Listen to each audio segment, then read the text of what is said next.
I'm Thank you. really, Good morning. I'm really interested in hearing your response to a specific excerpt from President Trump's speech in Saudi Arabia this morning, specifically this part.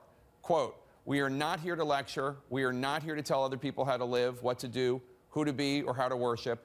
Instead, we are here to offer partnership based on shared interests and values to pursue a better future for us all," unquote. Senator, frankly, I cannot imagine you ever saying anything like that when standing in a country like Saudi Arabia. Are you concerned at all about the president seemingly abdicating the very public role of the United States in standing up for democracy and human rights? Well, I mean, yes, that would not have been a part of a speech that I would have delivered, for the reason that I think it's in our national security interest to advocate for democracy and freedom and human rights.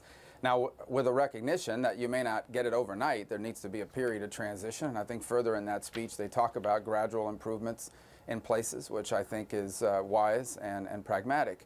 That said, I would tell you that the White House and I have a different approach on the issue of human rights. I'm much more forceful and open and vocal about criticizing whether it's Egypt or Saudi Arabia for its human rights record.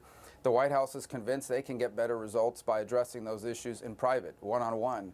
And in fairness, you know, there are issues we have raised with the White House. They have then raised it with foreign leaders and have gotten results. Aya Hijazi was released from Egypt, and Sandy Fangilis was released from China. But those are, you know, one case. There are thousands of these cases around the world. And so we just have a disagreement on the right way to approach it. And they have their approach and I have mine.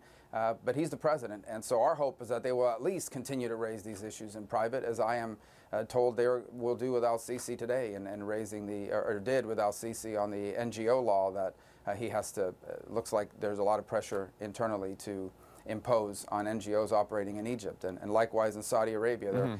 Pastor Rauf Badawi and others who are being held unjustly, that those issues are going to be raised as well. But we just have a difference in approach, there's no doubt.